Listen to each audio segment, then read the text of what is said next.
భూపాలపల్లి పట్టణంలోని Telangana minorities residential school ముందు యజమాని నాగుల దేవేందర్ రెడ్డి కుటుంబంతో కలిసి నిరసనకు దిగారు.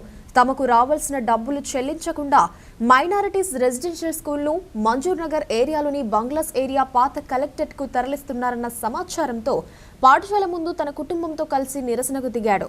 అయితే స్కూల్కు సంబంధించిన సామగ్రితో వెళ్తున్న వాహనాన్ని కూడా అడ్డుకున్నారు. తమకు రావాల్సిన డబ్బులు ఇచ్చిన తర్వాతే ఖాళీ చేయాలని డిమాండ్ చేశారు. సంవత్సర కాలంగా రావాల్సిన 40 లక్షల బకాయిలు చెల్లించాలన్నారు. సమాచారం అందుకున్న పోలీసులు మైనారిటీస్ రెసిడెన్షియల్ స్కూల్కు చేరుకున్నారు. నా పేరు దేవేందర్ రెడ్డి. నేను గతంలో ఇక్కడ తేజ స్కూల్ నడిపాను. కొన్ని అనివార్య కారణాల వల్ల స్కూల్ మూసేయడం జరిగింది.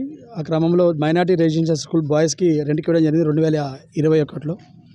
2027 వరకు నాకు అగ్రిమెంట్ ఉంది, లీగల్ అగ్రిమెంట్. అయినప్పటికీ కొన్ని వ్యక్తిగత కారణాలతోటి నా మీద దృష్టించుకొని బిల్డింగ్ కాల్ చేయడం జరుగుతున్నది.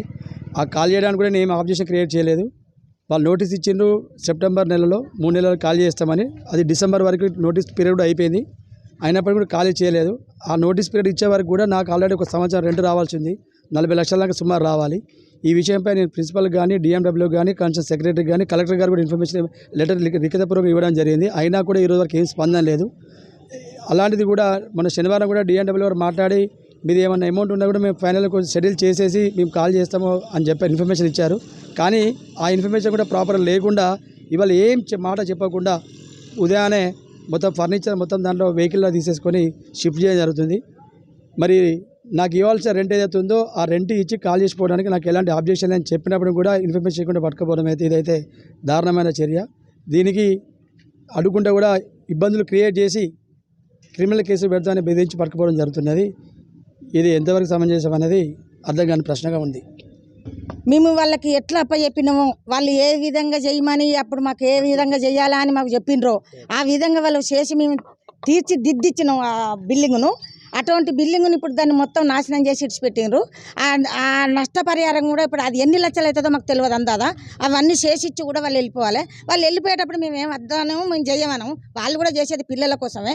మేము కూడా పిల్లల కోసమే మేము ఇది బాధపడ్డాం ఇన్ని రోజులు. ఇప్పుడు కూడా వాళ్ళు చేసేది పిల్లల కోసమే. మేము పిల్లలను కాదంటలేము, వాళ్ళ వ్యవస్థను కాదంటలేము. కానీ మాకు ఇచ్చేదంతా చెల్లిచ్చి వాళ్ళని బొమ్మంటాను. మాకేమో ఎక్కువ ఇవ్వమంటలేము, వాళ్ళని మేము బుచ్చమనుకుంటలేము. కానీ ఈ ప్రభుత్వం వచ్చిన కాంచి ఇప్పుడు నిర్లక్ష్యం చేసి 15 నెలల ఇల్లు కిరాయి కట్టకుండా పిల్లలను మొత్తం బిల్డింగ్ను కూడా మీద అవి పిల్లర్స్లను కూడా గులగొట్టిళ్ళు అక్కడ మీద పెట్టే వాటిని అవన్నీ గులగొడుతుంటే వాళ్ళు చూసుకోకుంటున్నారు. ఆ నష్టం అంతా మళ్ళీ మేము ఏం చేసుకోవాలి? ఇప్పుడు మేము చేయాలంటే మేము ఎక్కడ తెస్తాం? ఇవన్నీ పెట్టడానికి కూడా వాళ్ళు పెట్టిన ఆర్డర్ కూడా మేము అప్పులు తెచ్చి పెట్టినాం. అప్పులతో జరుగుతుందో ఇవాళ 10 పనులు వచ్చినాయి. మరి ఆ 10 పనులు మేము చెప్పుకుంటూ బతాను. మరి వాళ్ళ కోసం మేము చచ్చిపోవాలా? వీళ్ళు బిల్డింగ్ ఇవ్వకుండా వెళ్ళిపోయే కోసం చచ్చిపోవాలా? వీళ్ళు పెట్టే బాధ కోసం చచ్చిపోవాలా? ఏదో ఒకటైతే నడుతుంది మాకు పైసలన్నీ చెల్లించిపోయేదాకా. నేనే ఉన్నా, నాదే, నా కొడుకుదే, నాదే. వాళ్ళు ఇట్లా చేస్తానికైతే గవర్నమెంట్ అయితే ఇది దేనికి ఎట్లా తీసుకుంటుందో మాకు అర్థమవుతలేదు. ఈ గవర్నమెంట్ వచ్చిన కంచి అయితే పూర్తిగా దానం చెప్తాను మమ్మల్ని మేము వచ్చి కూడా ఇంత నష్టం చేసిందని కూడా మేము ఒక్కళ్ళు కూడా చెప్పలేదు ఇప్పటి వరకు. వాళ్ళకి చెప్పలేదు మేము. అంటే వాళ్ళు పోయేటప్పుడు చేసిచ్చుకుంటారు కదా, చిన్నపిల్లలు కదా అనుకున్నాం. ఇప్పుడు మాకేం తెలియకుండా వచ్చి మాకు చెప్పకుండా ఇన్ఫర్మేషన్ ఇవ్వకుండా లారీలలో లోడ్ వేసుకొని పోతే మళ్ళీ మేము అడిగేది ఇవ్వాలా? ఇక్కడికి వచ్చిన దాత ఏరి దానికోసం తీసుకొని మేము ఇస్తామని చెప్పేటోళ్ళు ఏరి